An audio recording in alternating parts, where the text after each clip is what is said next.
The pen trembled in Olivia's hand as tears blurred her vision.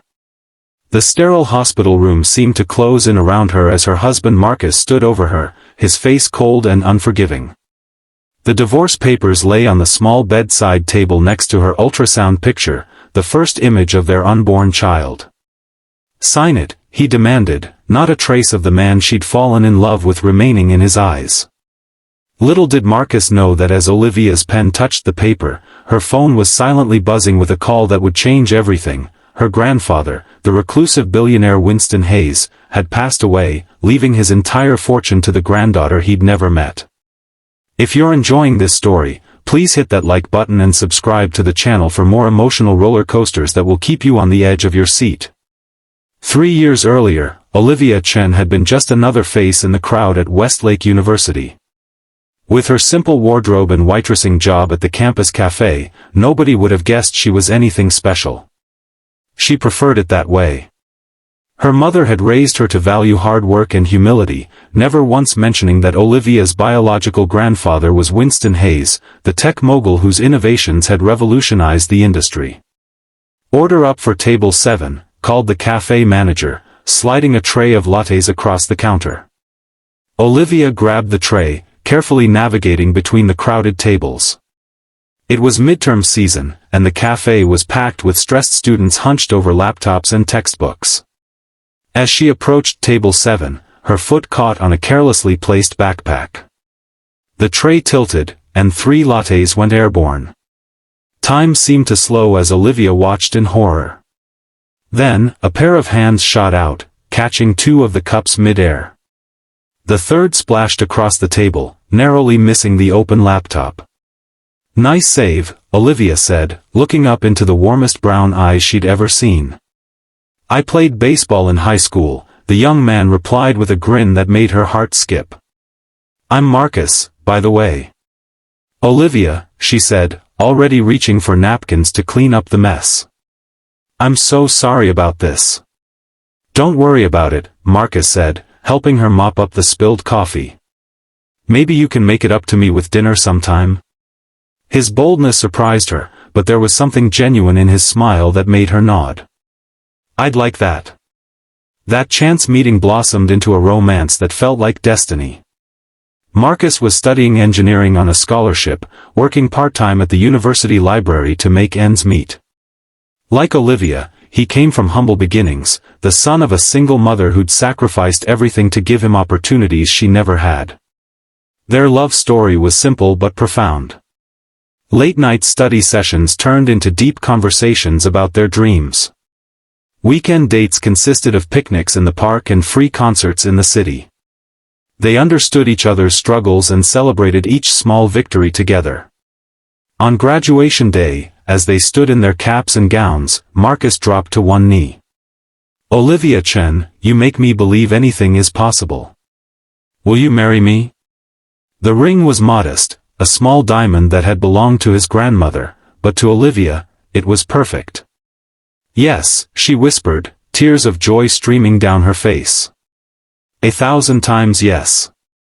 They married in a small ceremony at the local community center, surrounded by friends and a few family members. Olivia's mother, Lynn, watched with bittersweet eyes, keeping the secret she'd promised to take to her grave. No one needed to know that Olivia was the granddaughter of Winston Hayes, the result of a brief relationship between her mother and Hayes' son during college. Hayes' son had died in an accident before Olivia was born, never knowing he would have been a father. When Lynn had approached the Hayes family, Winston had coldly offered money in exchange for silence, wanting no scandal to taint his family name. Lynn had taken enough to start a new life but had raised Olivia to believe her father had been a college boyfriend who died tragically. She'd never mentioned the Hayes connection, determined that her daughter would grow up valuing people over wealth. The newlyweds settled into a small apartment in the city. Marcus landed an entry-level position at a promising tech startup, while Olivia pursued her passion for teaching at an underfunded public school. Their life wasn't luxurious, but it was filled with love and hope for the future. Then came the recession.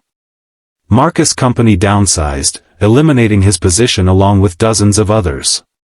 For months, he sent out resumes and attended interviews, each rejection chipping away at his confidence. Olivia picked up tutoring jobs after school hours, trying to keep them afloat as their savings dwindled. "I'm sorry," Marcus would say night after night, staring at the ceiling in their bedroom. "You deserve better than this." "We'll get through it together," Olivia would reassure him, though her own worry grew with each bill that arrived. When Marcus finally landed a job, it seemed like their luck had turned. The position was with Heir Innovations, ironically, the company founded by Olivia's unknown grandfather.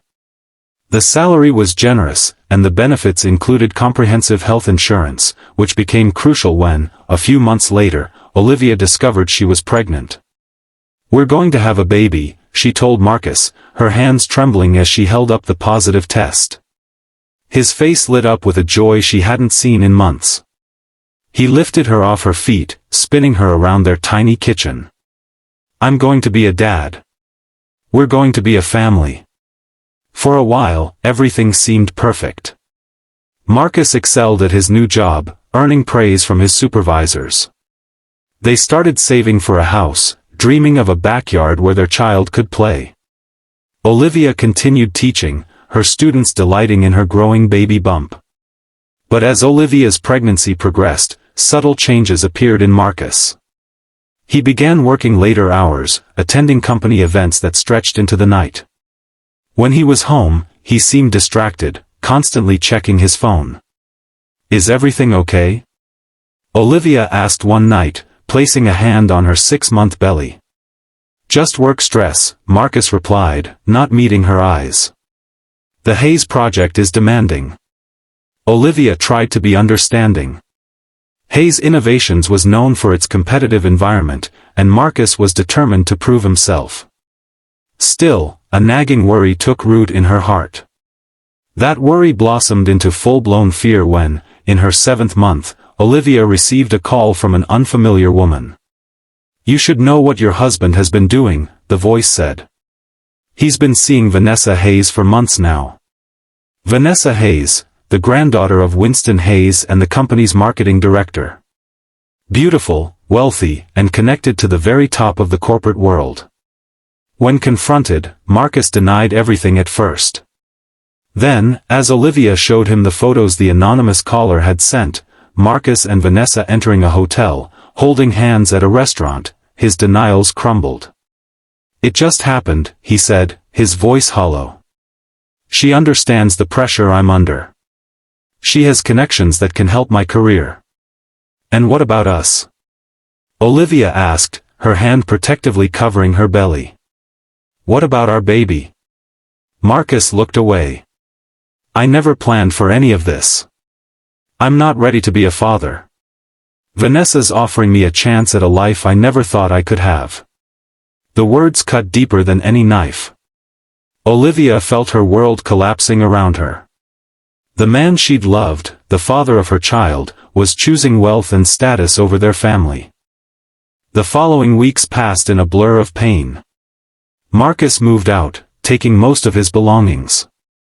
Olivia threw herself into preparing for the baby, converting their small second bedroom into a nursery with second-hand furniture and hand-painted decorations. Her mother offered to move in to help, but Olivia insisted on maintaining her independence.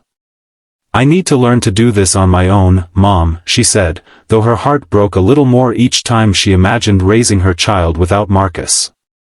Then, at 36 weeks, during a routine checkup, Olivia's blood pressure spiked dangerously. The doctor's face grew serious as he examined the results. "We need to admit you immediately," he said. "You're showing signs of preeclampsia. It could be dangerous for both you and the baby." Alone and frightened, Olivia was rushed to the hospital.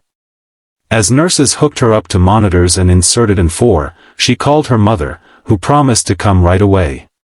Then, against her better judgment, she called Marcus. "I'm in the hospital," she said when he answered. "The baby might be coming early." There was a long pause before he responded. "I'll be there soon." Hours passed. The doctors managed to stabilize Olivia's condition, but they wanted to keep her under observation. Her mother arrived, her face lined with worry as she took Olivia's hand. "Everything will be okay," Lynn promised. "You're stronger than you know." Just as Olivia was beginning to think Marcus wouldn't come, he appeared in the doorway. But he wasn't alone. A sleek-looking man in an expensive suit stood beside him. "Olivia," Marcus said, his voice unnaturally formal. "This is Mr. Daniels, my attorney." Lynn stood up, her eyes flashing with anger. "You bring a lawyer to the hospital? Your wife is fighting for her health and the health of your child." Marcus had the decency to look ashamed, but he pressed on. "I thought it would be better to handle this now, before the baby comes. To make a clean break." Mr. Daniels stepped forward, placing a folder on the bedside table. "These are divorce papers, Mrs. Chen. Mr. Chen is offering a fair settlement, including child support based on his current salary." Olivia stared at the folder as if it might bite her. "You want me to sign divorce papers now? Here." "It's better this way," Marcus said, not meeting her eyes. "I'm moving to the West Coast with Vanessa next week. Her grandfather is opening a new division, and I've been offered a position." Her grandfather, Olivia repeated, the irony of the situation not lost on her. If only Marcus knew that his unborn child had just as much Hayes blood as Vanessa. Lynn moved to stand between Olivia and Marcus. "Get out," she said, her voice low and dangerous. "Both of you. My daughter needs rest, not this cruelty." "I just want to resolve this," Marcus insisted. "Once the baby comes, everything will be more complicated." "More complicated for you, you mean?" Lynn shot back. "Leave now, or I'll call security." Mr. Daniels cleared his throat. "Perhaps we should return at a more appropriate time." "No," Olivia said suddenly, surprising everyone including herself. "Let me see the papers." "Olivia, no," her mother protested. "I want to see what kind of man the father of my child really is," Olivia said, her voice steady despite the tears threatening to spill. Mr. Daniels handed her the documents, explaining the terms in a detached, professional tone. The settlement was insulting: a minimal monthly payment for child support, no alimony, and a complete severing of all ties between them. Marcus would have visitation rights but no obligation to exercise them. "And if I don't sign?" Olivia asked. "Then we proceed to court," Mr. Daniels replied. "Which could be costly and time-consuming for both parties." Olivia looked at Marcus, searching for any sign of the man she'd fallen in love with. "Is this really what you want? To abandon your child before they're even born?" For a moment, something flickered in Marcus' eyes: doubt, regret, perhaps even love. But then his phone buzzed, and Olivia knew without looking that it was Vanessa. "I'm sorry," Marcus said, the words empty of meaning. "This is for the best." The pen trembled in Olivia's hand as tears blurred her vision. The sterile hospital room seemed to close in around her as her husband Marcus stood over her, his face cold and unforgiving. The divorce papers lay on the small bedside table next to her ultrasound picture, the first image of their unborn child. "Sign it," he demanded, not a trace of the man she'd fallen in love with remaining in his eyes. As Olivia's pen touched the paper, her phone began to buzz. She ignored it, focusing on the task at hand. With each signature, she felt a piece of her heart breaking away. When she finished, she handed the papers back to Mr. Daniels without a word. "I'll file these immediately," the lawyer said, tucking the folder under his arm. Marcus stood awkwardly at the foot of the bed. I hope everything goes well with the delivery." "Get out," Olivia whispered. "Just get out." After they left, Lynn wrapped her arms around her daughter, letting her sob against her shoulder. "I'm so sorry, my darling. So sorry." When Olivia finally calmed down, she noticed her phone was still buzzing. Wiping her tears, she picked it up, not recognizing the number. "Hello?" she answered, her voice hoarse from crying. Is this Olivia Chen? A formal male voice asked. Yes, who's calling? My name is Harold Winters, attorney for Winston Hayes. I regret to inform you that Mr. Hayes passed away yesterday evening. As his previously unknown granddaughter and only living blood relative, you are the sole heir to his estate. Olivia nearly dropped the phone. I'm sorry, there must be some mistake. I don't know any Winston Hayes. There was a pause on the other end. Ms. Chen, your mother is Lin Chen, formerly Lin Zhang, correct? And your biological father was James Hayes, who died before you were born? Olivia looked at her mother in confusion. Lin's face had gone pale. Mom? Olivia questioned. Lin took a deep breath. It's time you knew the truth, Olivia. Your father was indeed James Hayes, the son of Winston Hayes. I kept it from you because Winston wanted nothing to do with us. He paid me to stay away, to keep quiet about you. Winston Hayes was, my grandfather? Olivia struggled to process this information. The founder of Hayes Innovations? Yes, Harold Winters confirmed over the phone. And in his final days, he learned of your existence through a private investigator he'd hired to find any living relatives. He changed his will just last week, leaving everything to you. Everything? Olivia echoed. The Hayes fortune is estimated at approximately $4.7 billion, Mr. Winters said matter-of-factly. Plus controlling interest in Hayes Innovations and various properties worldwide. We'll need to meet as soon as possible to discuss the transfer of assets. Olivia felt the room spinning around her. Just minutes ago, she had been a soon-to-be single mother worried about making ends meet. Now, she was being told she was one of the wealthiest women in the country. I'll need to call you back, she managed to say before ending the call. Lin took her daughter's hands. I'm sorry I never told you. I thought I was protecting you. From what? From knowing who I really am?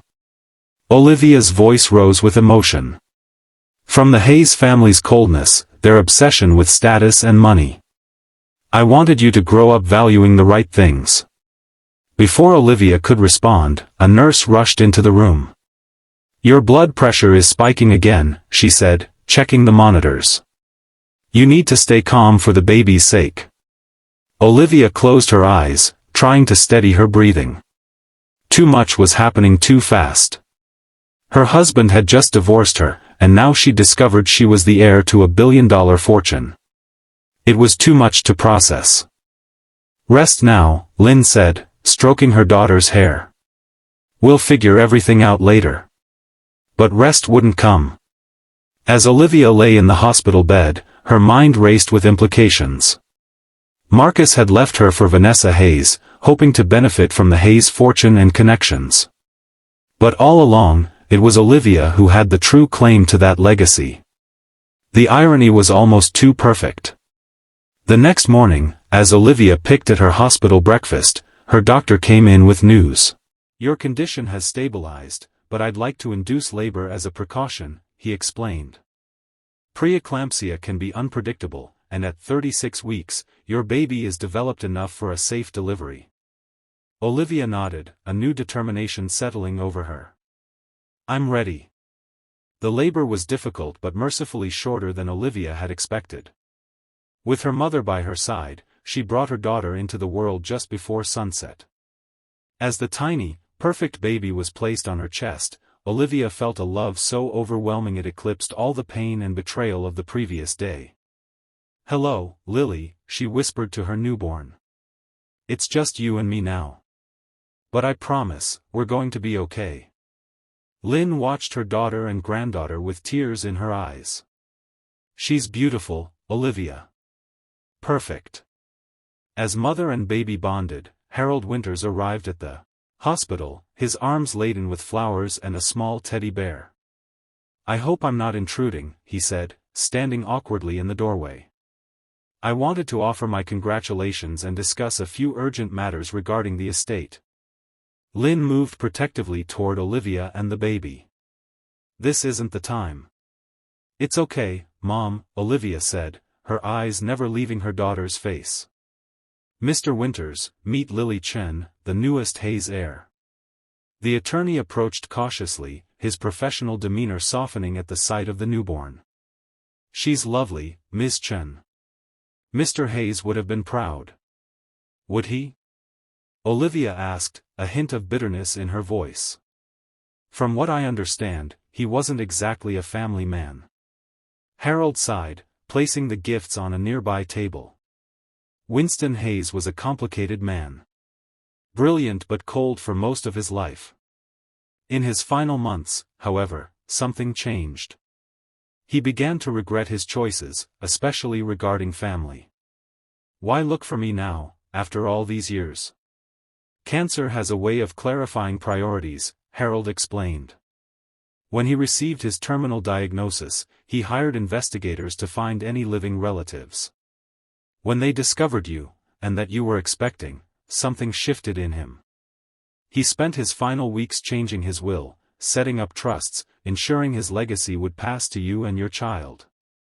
Olivia absorbed this information, looking down at Lily's peaceful face. Did he know about Marcus?